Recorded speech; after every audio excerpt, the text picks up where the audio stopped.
Hello and welcome to the SFCA podcast. Our goal is to inspire travel. We want to expose you to what Miami and South Florida has to offer. From Key Biscayne to Coconut Grove, South Beach to Calle Ocho and everywhere in between. Miami is a vibrant city and offers a wide array of popular attractions and venues. Come join us. Hi, everyone. This is Miguel with the Southern Florida Concierge Association. Welcome to another episode of Concierge Confidential. Today, we have Ben and Stacy with Wild Lime Adventures. Ben and Stacy, how are you today? Hey, good. Good. How are you, Miguel? Good. Well, thank you for coming on the show with us. We'd love to hear everything that's interesting about the Everglades. Now, I understand that you have a scientific background, and then you followed your life passion. Give me a little background on that. So Ben and I were both college professors, and we for over 20 years, and we frequently took our students on combined field trips. And when we were out in the field, our students had such a great time, and it was very immersive. We had suggestions more than once that we should do this as a business, and so we took that leap of faith about 4 years ago and decided to make that dream kind of a new reality, and that's how we got started. And nice. Stacy studied her research for her doctoral dissertation was about it's called nature deficit disorder. So it's about people who have been disconnected throughout their childhood and early adult life from nature, basically because of the digital technology in the world and so forth. And our passion was, you can't really learn stuff and enjoy stuff unless you touch it, do it. And so we used to have a lot of groups on swamp walks and we snorkeling trips. We even took some snorkelers who couldn't swim, and which sounds amazing. But this is the first time some of these inner city college students and other kinds of college students went on been on a boat or seen fish or so we really got a really kick out of just the enjoyment factor. And so that kind of translates into what we do today, because fun has to be first, wildlife, fun, the real places that we go to. And so, there's some learning. I'm sure some people have some learning. We always learn a lot when we go out, but it's always fun first, then learning about the importance of the areas too. True. So let's go into you offer various tours. Obviously you have as you mentioned, the Everglades. You do the swamp tours. Is it just a swamp tour, or go into detail of what it actually entails? Well, I'll start off talking this. We have, when we relaunch here, when we're going to reopen here, we're actually going to take our full day tour, which is probably the most comprehensive tour that's out there of the real Everglades. And it's a full day tour, and it usually includes a dry walk with a master naturalist. And that walk is either in Everglades National Park or it's in Big Cypress. We're also going to have that tour as a wet walk as well. And so the wet walk is a swamp walk, and it's an amazing experience. We go into places that you otherwise would not go into, and you could be waist deep or knee deep, so it's a real thrilling thing for a lot of people. Thrilling, but is it dangerous? It's not dangerous. No, we make sure that we provide all efforts to make it as safe as possible, and it's a real immersive experience. We go to find these really wild orchids that many species are even still being discovered out in the Big Cypress, and it's an amazing experience. You'll have to come with us one time, Miguel. No, most definitely. So, yeah, we everything's about safety. We have insurance for every activity we do. It seems really dangerous, but we've done it thousands of times, and we have a lot of safety precautions, of course. And we want people to feel that's one of our more adventurous types of tours is the wet walk or swamp walk that people do as private trips, or like I said, they do it as part of this full day tour that also includes an over 1 hour airboat ride and a boat trip out into 10,000 Islands. And so it's a real adventurous full day tour that we run pretty much every day in the season in particular, and even in the off season. So, but the wet walk, swamp walk part of it is a bucket list addition for a lot of people who really want to experience the real Everglades and see things that otherwise you would never see. So anyway, those are some of the, we have other private backcountry tours that we do, swamp buggy tours, nature walks way out there in Big Cypress and other areas. But we do have our bread and butter part day Everglades tour and the full day Everglades tour that I was just explaining. So the part day is a nature walk in Everglades National Park with a master naturalist. And it's a over 1 hour airboat ride way out. We go in a small airboat just for us, way out there, stop at a couple native Tree Island villages where they used to live. And so it's a sense of the real Everglades, and it's within a part day format. So a lot of concierges and have used us for that tour because it's something that, you know, we can have the people back to the hotel at 1 or 1:30, and they can have lunch and then continue the rest of their day, but they went to the real Everglades. So we never go to places with animals in cages and pens. We don't feel like it's ethical. It's not ethical tourism. It's cruelty to animals. I don't want to throw anybody under the bus, but we don't go to, and why would we want to? Because when you see a large alligator come nearby, or baby alligators in the wild, it's so much more exciting than seeing an animal that's been in captivity for a long time. So we're about the wow factor and the real place. And I think that's kind of what sets us apart from pretty much everybody else in the space, you know? Correct. I think you said it well, Ben. I think people now want experiences, and they want out of the ordinary experiences that we'll remember for a lifetime, not your typical tour here and there. Not to say that they're not good, but yeah, there are people that want something a little bit more. And when working at the desk, I've had that question posed to me more than a few times. So tell us about we've already talked about the Everglades. We have the half day tour as well as a full day tour. Tell us about the Florida Keys and what you do in the Keys. So our Florida Keys trip is really awesome. It's a full day.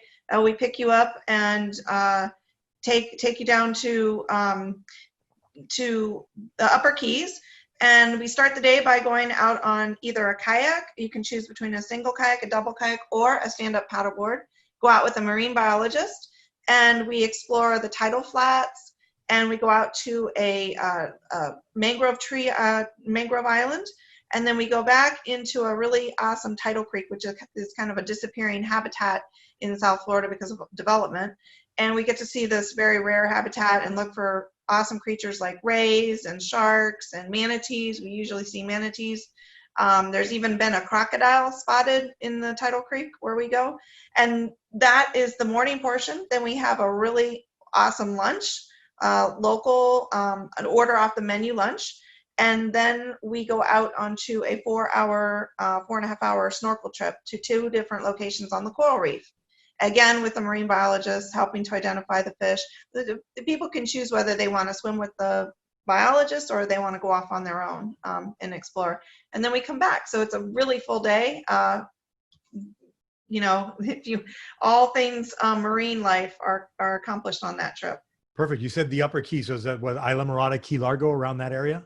Exactly. Yeah, we kind of have a little spot in Isla Mirada that's our favorite to go for that particular trip. But we have a few different places we go to, but that Isla Mirada is the just south of Key Largo, basically. Okay, and then the coral reef there is the one that you utilize. It's not the second largest in the world, isn't it?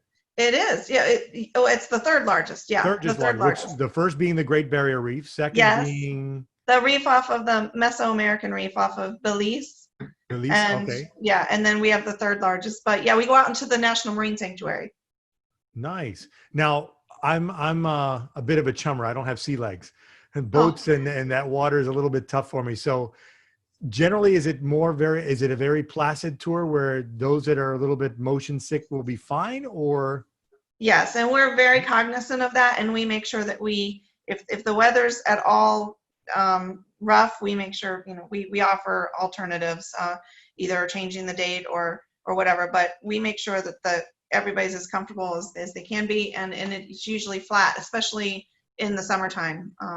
Yeah, we used to do that tour as a shared tour. We would do it all year round, but we actually do that tour more in the what would be our off season a little bit, starting in March, which is our season, but ending in the beginning of November, because the seas are calmer and there's more predictability, And that particular trip is really nice, because if you have a family that perhaps has like a certified diver, they can dive at the same time that people snorkel. So we can accommodate that within this trip. As long as they're certified and everything, we we've taken people, who are divers and then they're snorkelers in the same group.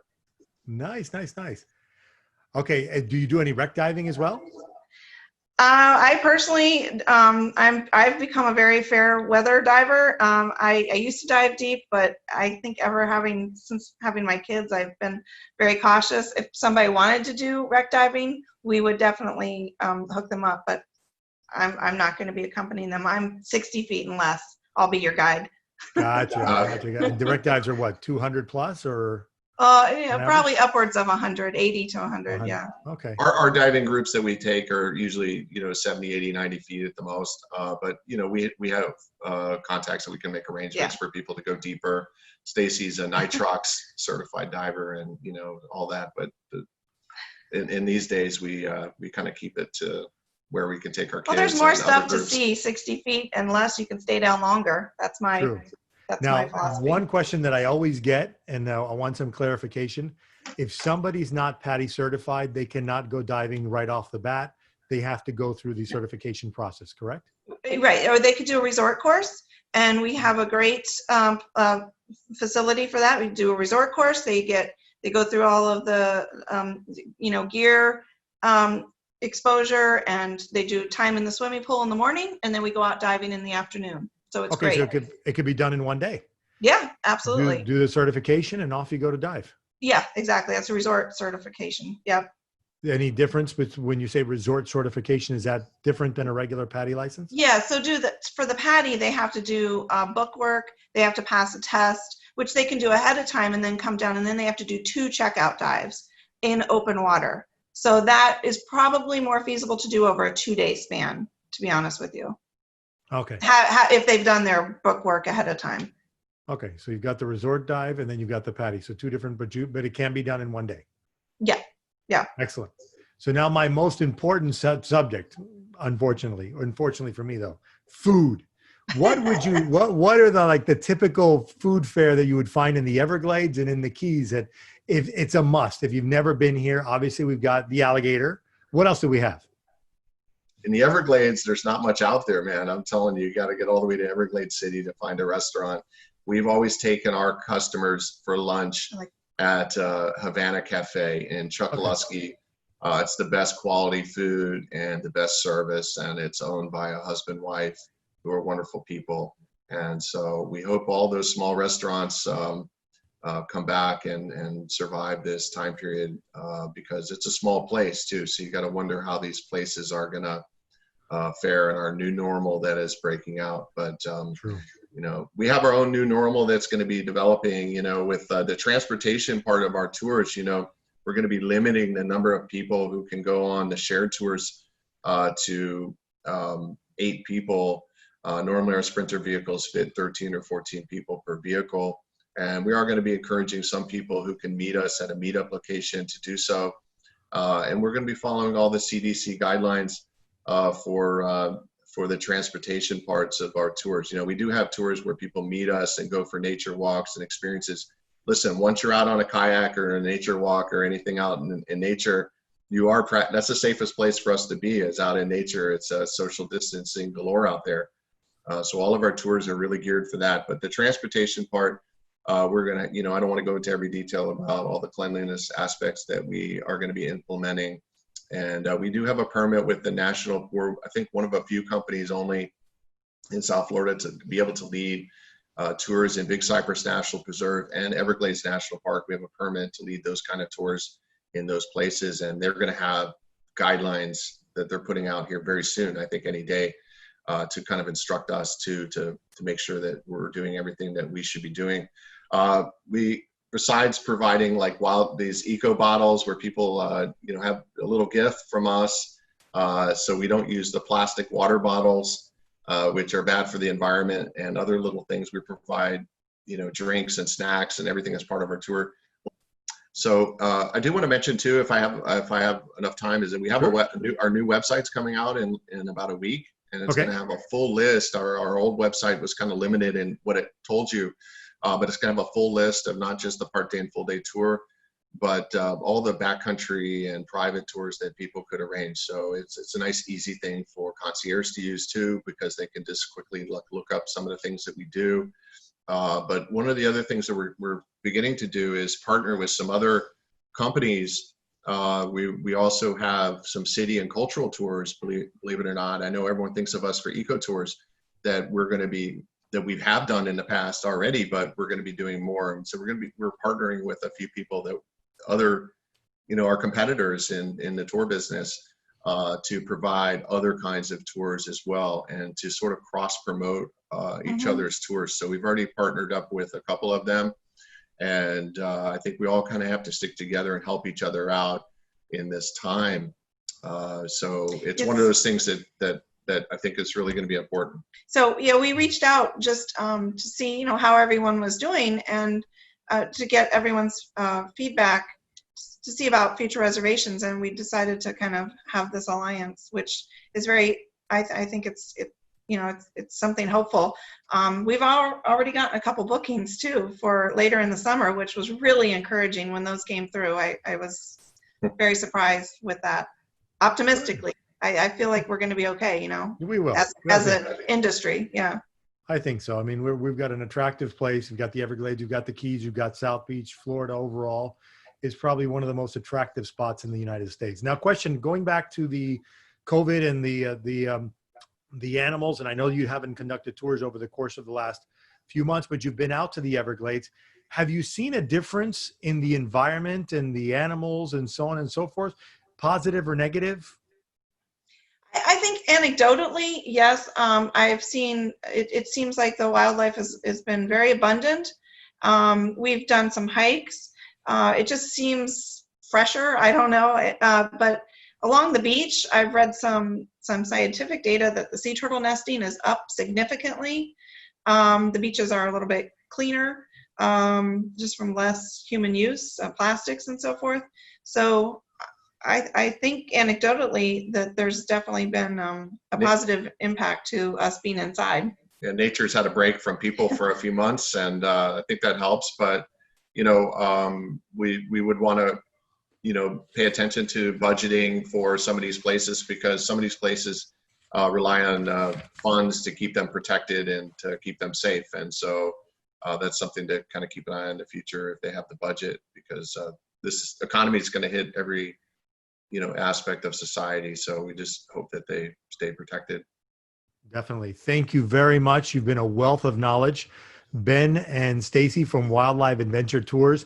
I'm confident that the economy will be bouncing back very quickly, and you guys will be at the forefront conducting all of the tours that you have, and staying very busy as well. Thank you again, and have a great day. You too, You're Miguel. welcome, Thank Miguel. you. Bring your family with us. We want you to come. Definitely. On our way. Okay. Our goal is to inspire travel. We want to expose you to what Miami and South Florida has to offer. From Key Biscayne to Coconut Grove, South Beach to Calle Ocho, and everywhere in between. Miami's a vibrant city and offers a wide array of popular attractions and venues. Come join us.